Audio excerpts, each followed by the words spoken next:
Hello everyone, welcome to Nitish Bharti classes.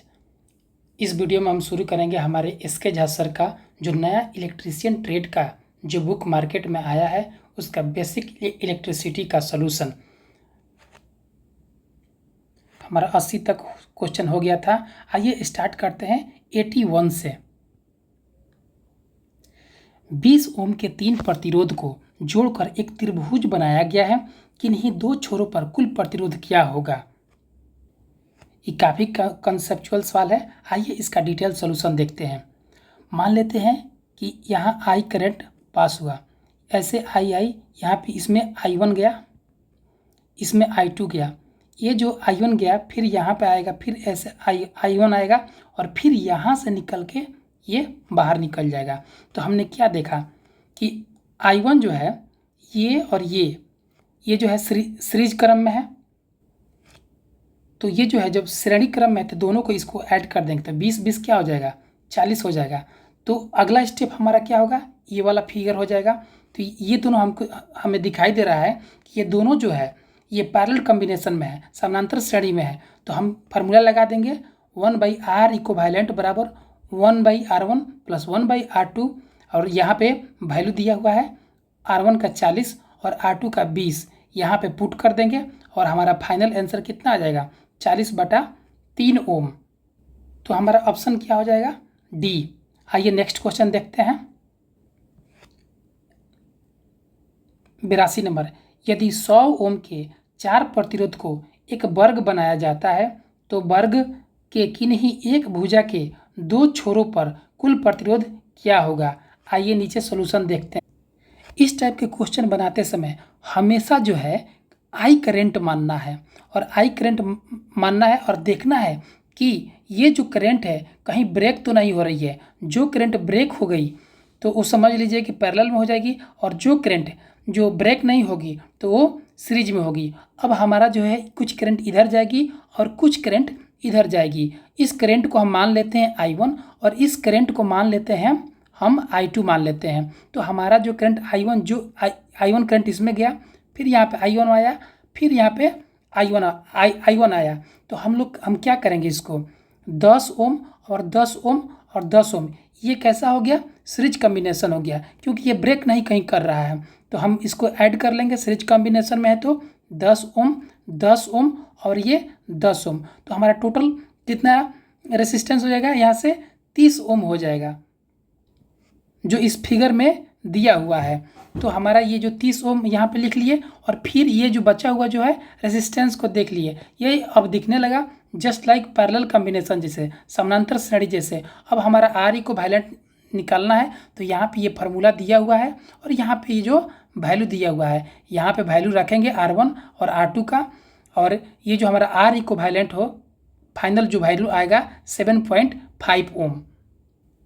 आइए देखते हैं नेक्स्ट क्वेश्चन 83। निम्न में से कौन सा गलत है? जैसा कि हम जानते हैं कि P बराबर क्या होता है, VI होता है, और V बराबर क्या होता है, IR होता है। और ये जो है I ऑलरेडी दिया हुआ है, तो हम I से I मल्टीप्लाई करेंगे तो कितना हो जाएगा, I² हो जाएगा। तो ये जो है ये तो सही है, दूसरा भी सही है, और तीसरा VI होता है, V को रहने देंगे और I को क्या लिख लेंगे, V/R। तो यहाँ पे क्या हो जाएगा, V/R। तो ऑप्शन में V/R भी दिया हुआ है, ये भी सही है। तो हमारा रॉन्ग आंसर क्या हो जाएगा, ये डी नंबर हो जाएगा। आइए देखते हैं नेक्स्ट क्वेश्चन 84।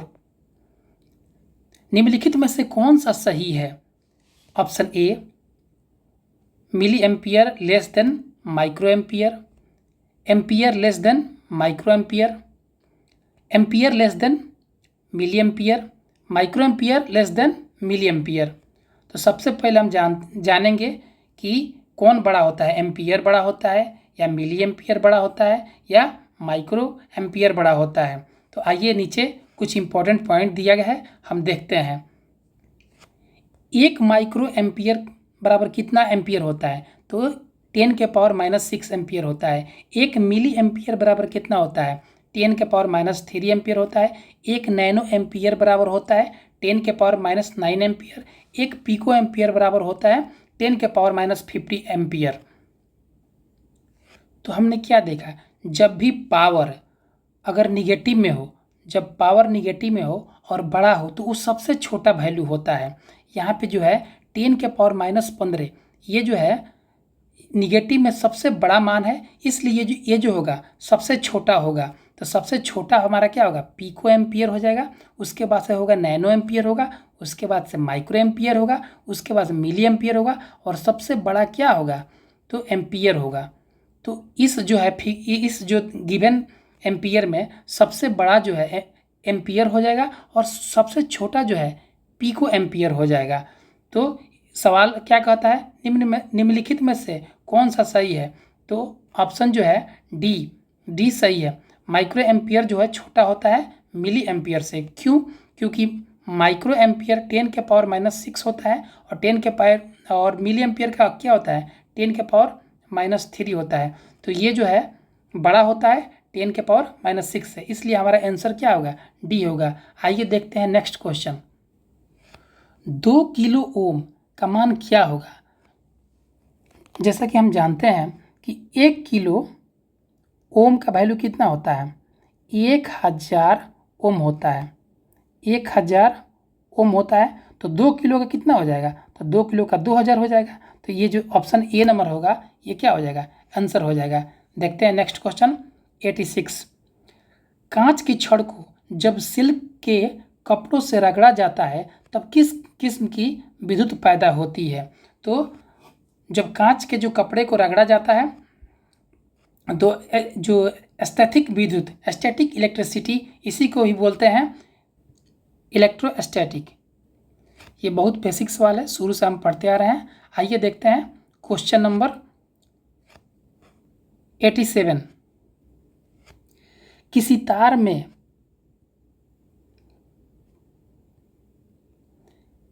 तार में 5 सेकेंड के लिए विद्युत धारा प्रवाहित करने पर 60 जूल ऊष्मा उत्पन्न होती है। यही धारा इससे आधे प्रतिरोध वाले तार में प्रवाहित की जाती है। 5 सेकेंड में कितनी ऊष्मा उत्पन्न होगी। आइए इसका सॉल्यूशन देखते हैं डिटेल्स। चूँकि हम जानते हैं कि H बराबर फार्मूला हमारा क्या होता है, हीट बराबर ऊष्मा बराबर होता है I² RT होता है। हमारा यहाँ पे I का वैल्यू नहीं दिया हुआ है और R का भी वैल्यू नहीं दिया हुआ है। मान लेते हैं कि I का वैल्यू भी 2 है और R का वैल्यू भी 2 है। तो यहाँ पुट करके देखते हैं तो यहाँ पे हमारा हीट क्या हो जाएगा, I का वैल्यू 2² और R का वैल्यू 2 और T दिया हुआ है कितना 5 सेकेंड। तो हमारा आंसर कितना होगा, 2 दूना 4, 4 दूना 8, 8 पचे 40 जो है जूल हो जाएगा। लेकिन कि इसमें कह रहा है कि इससे जो है आधा प्रतिरोध वाले तार में प्रवाहित की जाती है 5 सेकेंड, तब आंसर क्या होगा। आइए देखते हैं।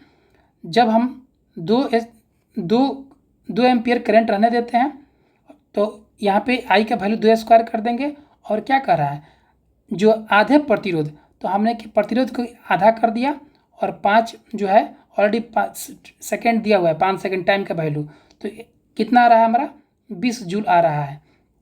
तो हमने क्या देखा, हमने देखा कि जब 40 जो है यहाँ पे जूल आया और यहाँ पे आया 20 जूल, तो यहाँ पे जब 60 जूल है तो इसका आधा जो हो जाएगा कितना 30 जूल हो जाएगा। तो हमारा यहाँ पे बी ऑप्शन में दिया गया है, तो यही आंसर हो जाएगा। आइए देखते हैं नेक्स्ट क्वेश्चन 88।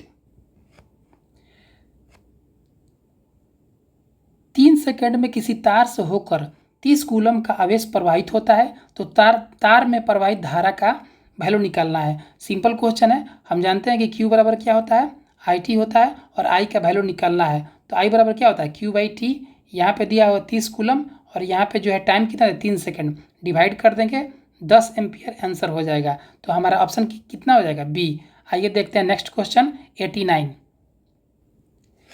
89 बहुत अच्छा क्वेश्चन है, कंसेप्चुअल क्वेश्चन है, ध्यान से देखिएगा। ये जो करंट डेंसिटी क्या होता है, सबसे पहले करंट डेंसिटी जानेंगे क्या होता है। तो current flowing from unity area is called current density. इसको फिगर बना के देखते हैं। ये जो है एक कंडक्टर हमने बना लिया और इसके जो यूनिट एरिया से जब करंट को पास कराएंगे उसी को बोलते हैं करंट डेंसिटी बोलते हैं। यूनिट एरिया से करंट जितना पास होता है उसी को क्या बोलते हैं, करंट डेंसिटी बोलते हैं। और करंट डेंसिटी को जे से डिनोट किया जाता है।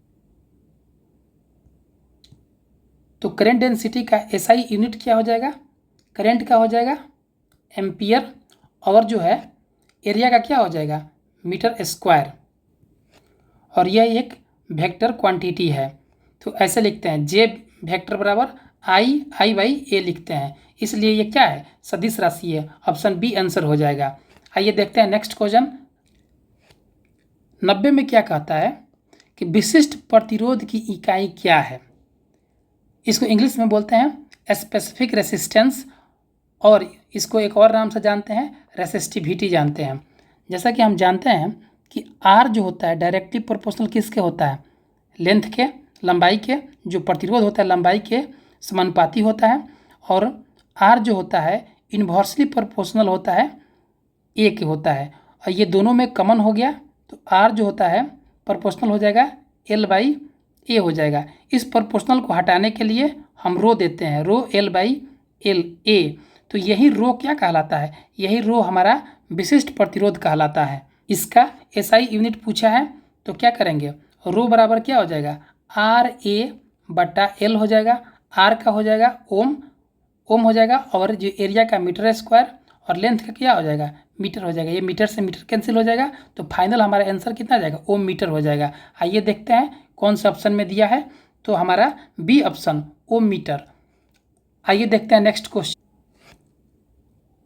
91 देखते हैं क्वेश्चन। 10 मिलियन ओम निम्न में से किसके बराबर होगा। तो हमारा पहला ही ऑप्शन दिखाई दे रहा है, ये हो गया 10 मिलियन का, मिलियन को एम से डिनोट करते हैं और ओम को ओम से। तो हमारा ऑप्शन ए क्या हो जाएगा, सही आंसर हो जाएगा। आइए देखते हैं 92 धारिता को इंग्लिश में क्या कहते हैं, कैपेसिटेंस की यूनिट क्या होती है। तो कैपेसिटेंस की यूनिट जो होती है फैराड होती है। तो ऑप्शन बी क्या हो जाएगा, सही हो जाएगा।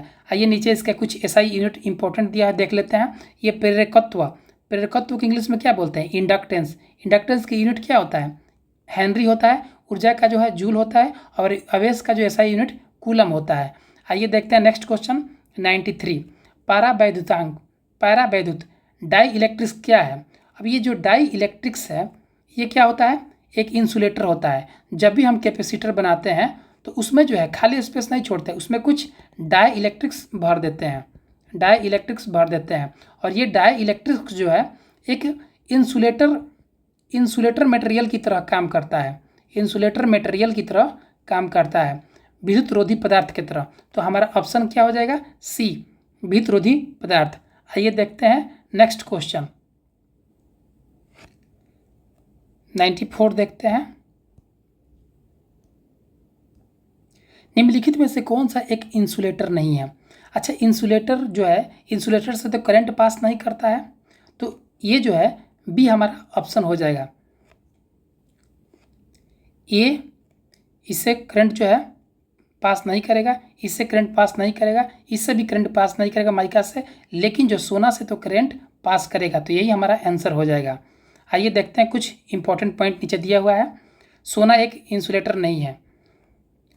माइका ऊष्मा का सुचालक है किंतु विद्युत का कुचालक है। ये बहुत इंपॉर्टेंट पॉइंट है। लकड़ी ऊष्मा एवं विद्युत दोनों का कुचालक है। कुचालक क्यों हो, क्योंकि इसमें करंट का फ्लो नहीं होगा। ग्लास विद्युत का क्या होता है, कुचालक होता है। आइए देखते हैं क्वेश्चन नंबर 95।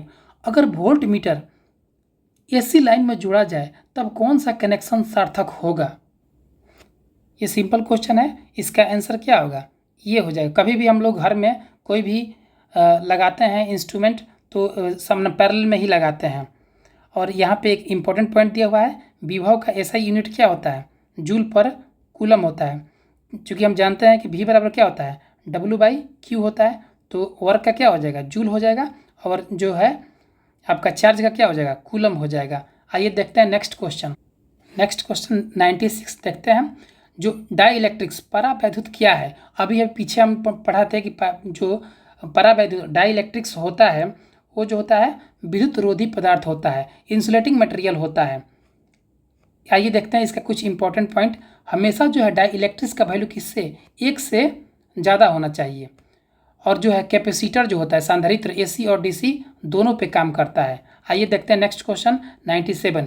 नीचे दिए गए विकल्पों में से विद्युत विभव इलेक्ट्रिक पोटेंशियल का सही इकाई चुनें। तो विद्युत विभव किसको बोलते हैं? वोल्टेज को बोलते हैं। और वोल्टेज को हम लोग क्या बोलते हैं? पोटेंशियल बोलते हैं। और पोटेंशियल को क्या बोलते हैं हम लोग? विभव बोलते हैं। तो हमारा जो है आंसर क्या हो जाएगा? ये जो है वोल्टेज का हो जाएगा, ऐसा यूनिट वोल्ट्स हो जाएगा। आइए देखते हैं नेक्स्ट क्वेश्चन 98। शुष्क परिस्थितियों में मानव शरीर का प्रतिरोध जो है क्या होगा? तो इसका आंसर सी होगा, सी हो जाएगा। 1,00,000 ओम जितना ऊंचा हो सकता है। आइए नेक्स्ट क्वेश्चन देखते हैं 99। एक बैटरी 20 ओम प्रतिरोध से जोड़ा जाता है। यदि 0.75 एम्पियर करंट पैदा किया जाता है तो बैटरी का विद्युत वाहक बल क्या होगा? यानी कि ईएमएफ पूछ रहा है, ईएमएफ माने वोल्टेज। तो हम जानते हैं कि V बराबर क्या होता है? IR होता है। और इसमें R का वैल्यू दिया हुआ है और I का वैल्यू दिया हुआ है। यहाँ पे वैल्यू पुट कर देंगे, फाइनल आंसर हमारा आ गया 15 वोल्ट। और ऑप्शन कौन सा ऑप्शन हो जाएगा? तो बी हो जाएगा। आइए देखते हैं नेक्स्ट क्वेश्चन। ये हमारा लास्ट क्वेश्चन होगा 100 नंबर। किरचॉफ्स का कौन सा नियम नोड या जंक्शन विश्लेषण के लिए लागू होता है? तो एक केसीएल हो जाएगा। केसीएल में जानते हैं कि इनपुट करंट जो होता है आउटपुट करंट के बराबर होता है। इसमें कैसे बनाते हैं? एक जंक्शन बनाते हैं, इधर से एक करंट आई, इधर से करंट आई और कोई करंट जो है इधर बाहर निकल गई, तो ये दोनों ऐड हो जाएगा आपस में। मान लेते हैं इसको A, इसको B, इसको C, तो A प्लस B हो जाएगा, बराबर में क्या हो जाएगा? C। ये दोनों इनपुट करंट है, ये जंक्शन की तरफ आ रहा है और ये जो है आउटपुट करंट हो जाएगा। क्यों? क्योंकि ये बाहर निकल रहा है। तो A प्लस B बराबर क्या हो जाएगा? C हो जाएगा। चलिए मिलते हैं नेक्स्ट वीडियो में। अगर वीडियो अच्छा लगे तो लाइक एंड सब्सक्राइब कीजिए। Thank you watching for this video.